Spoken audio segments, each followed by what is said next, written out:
La crisis de la libertad por Byung-Chul Han. Para Han, creemos ser seres libres, habitualmente apuntado a la realización de un proyecto personal autónomo, liberado de cualquier tipo de presión externa, de cualquier coacción que venga de fuera de nuestra realidad. Pero en verdad, lo que hacemos es vivir sometidos a coacciones internas, esencialmente a dos coacciones que nos limitan nuestra libertad.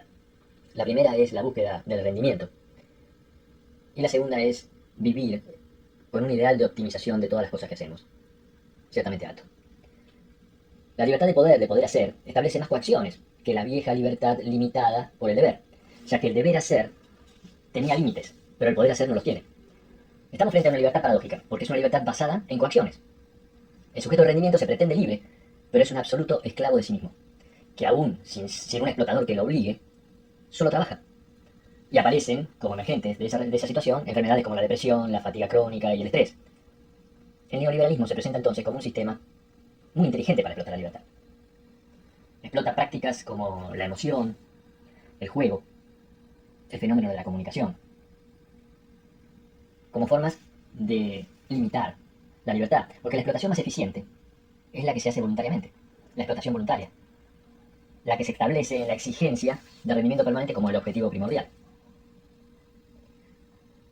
Hoy la libertad se entiende como una virtud individual, algo personal, que es un planteo típico del neoliberalismo reinante, cuando en verdad ser libre se trata de una realización mutua, ya que solo dentro de la comunidad puede una persona considerarse realmente libre, en una comunidad libre. Según Carlos Marx, considerar la libertad como un acto meramente individual es una verdadera astucia del capitalismo, ya que a través de la competencia de las personas libres termina generando mayor capital, mayor riqueza. La libertad individual, que hoy se expresa de manera absoluta, no representa más que el exceso de capital. Siguiendo la teoría marxista, las fuerzas de producción, los obreros, entran en contradicción con las relaciones de producción. La del capitalismo y genera cambios que en última instancia deberían derivar en la revolución, pero el capitalismo se resiste mediante el cambio y la mutación. La última de estas mutaciones ha sido la del capitalismo industrial transformado en neoliberalismo. Este nuevo capitalismo neoliberal convierte al trabajador en un emprendedor y va acabando con la vieja clase obrera, ya que nos convertimos en trabajadores que nos explotamos a nosotros mismos y a veces en nuestra propia empresa. La lucha de clases entre trabajadores y empresarios se desarrolla dentro de uno mismo, de cada uno de nosotros, en nuestra realidad como trabajadores y en nuestra aspiración como burgueses empresarios o como emprendedores. Nos convertimos en nuestros propios vigilantes dentro del panóptico personal que construimos cada uno. Parece no ser posible ya la distinción entre proletarios y burgueses, se hace muy difícil. Aquella pretendida dictadura del proletariado que pronosticó Marx se ha convertido en la dictadura del capital, que genera la autoexplotación sin clases. Y en ese plano es que parece imposible toda revolución social, ya que la revolución social requiere precisamente del enfrentamiento entre explotadores y explotados. Y vivimos siendo lo mismo. La astucia del neoliberalismo hace que el fracaso individual en esta sociedad de rendimiento pase a ser visto como un problema personal, como una carencia individual en lugar de ser un resultado del sistema. El sistema queda eximido así de responsabilidades por las consecuencias de lo que genera, y asumimos cada uno de nosotros esas responsabilidades propias del sistema. La agresión entonces, en lugar de dirigirse hacia afuera, hacia el sistema, se dirige hacia uno mismo. Y lo que debiera devenir en un hombre revolucionario transforma a las personas en un hombre depresivo. La pregunta es entonces, ¿queremos ser realmente libres? Han dice que con la religión ya hemos decidido no serlo, porque frente a Dios todos somos culpables. La culpa elimina la libertad, la culpa es un enemigo de la libertad. Ahora, con el capital nos pasa lo mismo. El capital se vuelve un nuevo Dios, como decía Walter Benjamin, y ante ese nuevo Dios nos sometemos, el Dios del dinero. Kant sostiene que existe una dictadura de la transparencia. Al principio, se celebró la existencia de Internet como un medio de libertad. Pero hoy ya esa ilusión se ha acabado y se ha revelado el costado más controlador y vigilante de la red. No hemos terminado todavía de dejar atrás el panóptico de Bentham, que ya estamos dentro de un nuevo panóptico, del panóptico digital. A los del viejo panóptico se les impedía la comunicación, a los del nuevo se les fomenta la interacción y la absoluta visibilidad, de manera voluntaria. Somos visibles hasta la transparencia y por eso el gran hermano digital ha depositado la tarea de controlar en nuestras propias manos. Somos los internautas quienes mostramos nuestros datos sin coacción, placenteramente.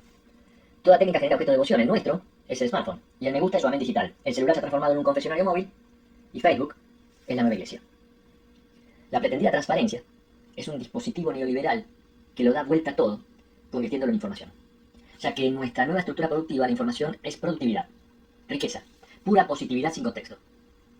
La comunicación sin límites anula el secreto y la otredad, ya que representa obstáculos para la transparencia, la otredad. Sin ellos, sin esos obstáculos, sin esos límites que radican en la interioridad de las personas, la comunicación no encuentra bases y se acelera. Esta exigencia de transparencia es la que se nos impone a todos, incluso a los políticos. Pero a los políticos no le exigimos trascendencia sobre su proceso de decisión, sino sobre su exterioridad. No se trata del reclamo de un ciudadano, sino más bien de un consumidor preocupado por un producto, el candidato, el político, porque el neoliberalismo convierte al ciudadano en un consumidor.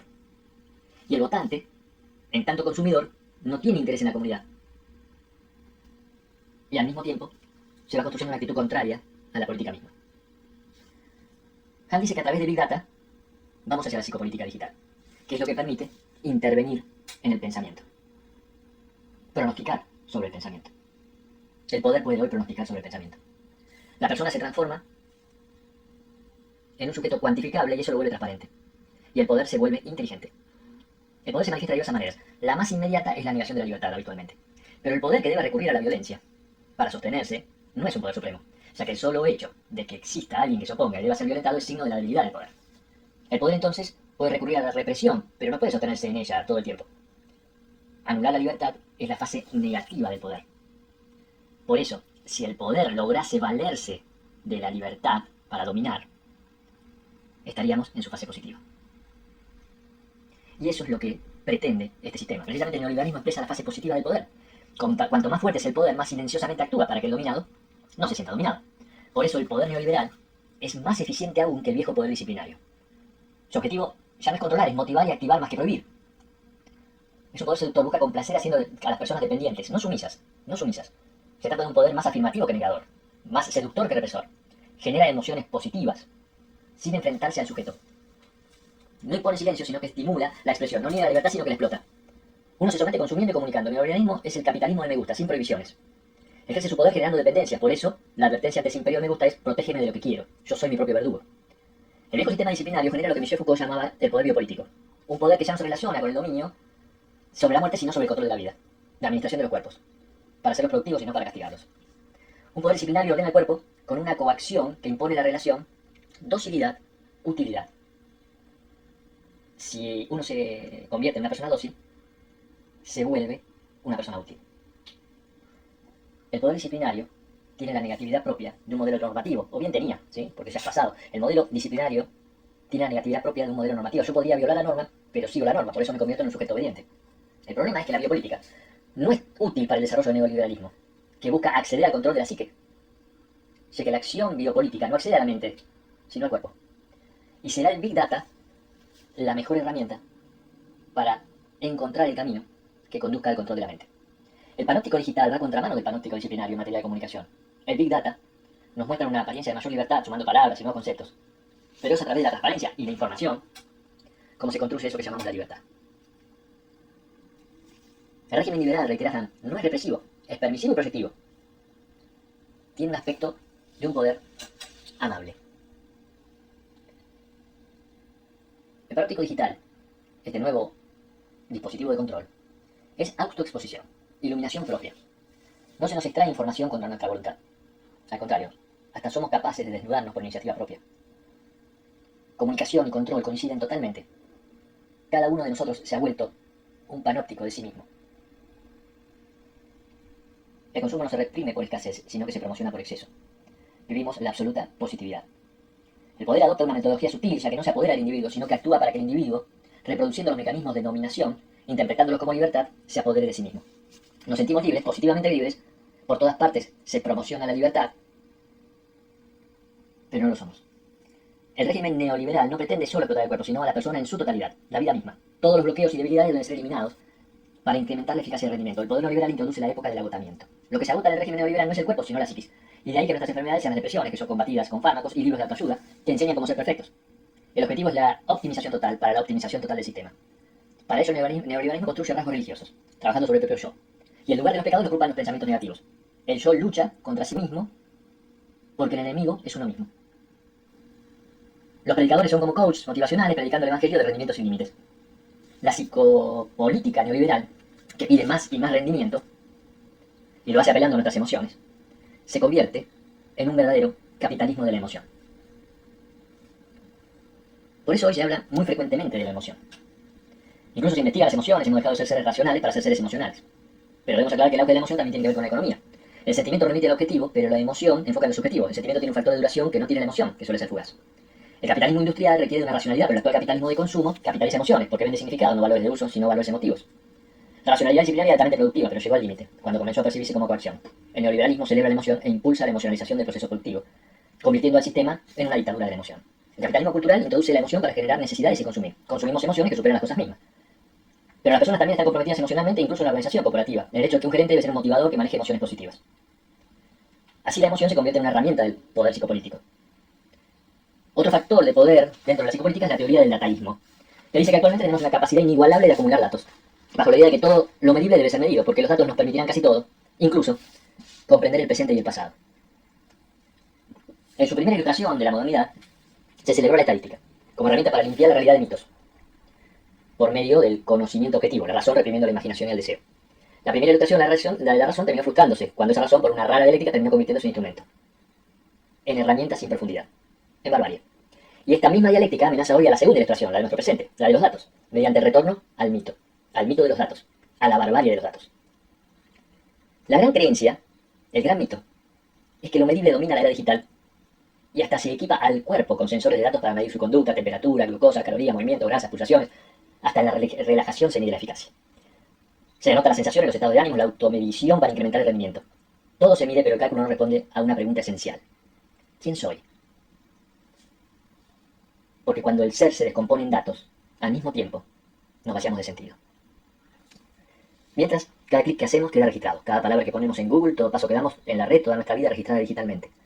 Nuestros hábitos digitales dibujan nuestra alma, quizás con más precisión que nosotros mismos. Aún más se extiende la Internet 2.0 de las personas a la Internet 3.0 de las cosas. Es el máximo punto de control digital. Vigilar las cosas que usamos. Atrapados en una memoria digital total, el Big Data no olvida nada. Es todo memoria. Y nuestros datos sirven para consumir, para que nos vendan, para que nos perfilen. Inclusive, sirve para votar. La historia humana es una narración de la que el olvido forma parte, pero el Big Data es una enorme memoria digital sin lagunas, sin olvido. El problema es que los datos son contables, no sirven para narrar. Recordar es un proceso narrativo, recuperar datos no lo es. Prueba de ello es que la autografía es un proceso narrativo, en cambio la cronología no relata. Freud decía que las huellas de la memoria en el inconsciente se reordenan, no se quedan estables, se vuelven a narrar, se renarran todo el tiempo. No existe el pasado entonces, siempre igual y recuperable. Esa es la diferencia con la memoria digital, que carece de esa profundidad temporal viva. La memoria del hombre o la mujer que recuerda, crea. Cada vez crea un pasado nuevo y distinto. En cambio, la memoria digital siempre recuerda lo mismo.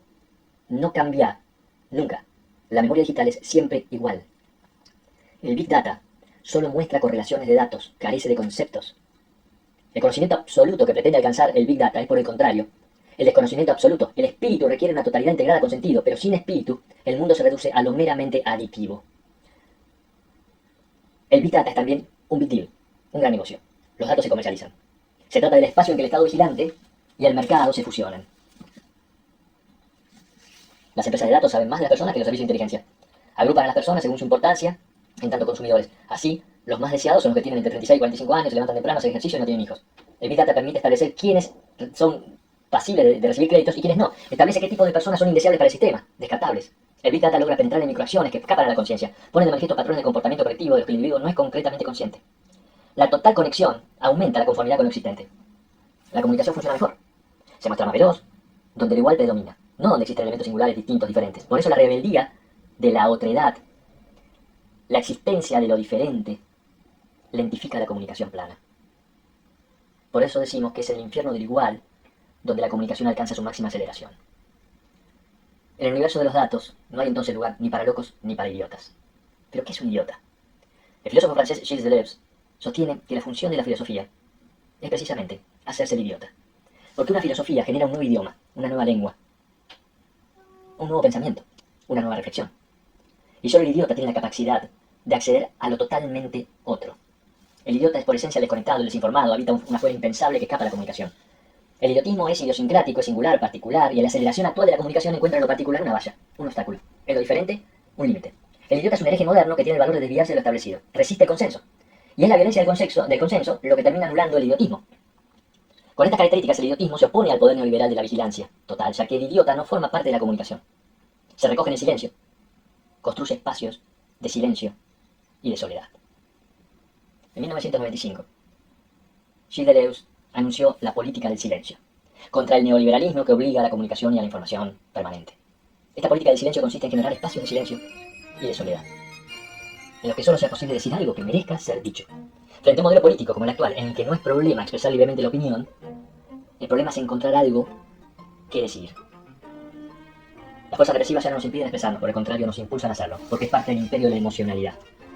Para Byung-Chul Han, en este mundo aturdido por un flujo de comunicación que ensordece, liberarse hoy es poder callar, es crear el espacio propicio para decir algo, solo cuando ese algo valga la pena.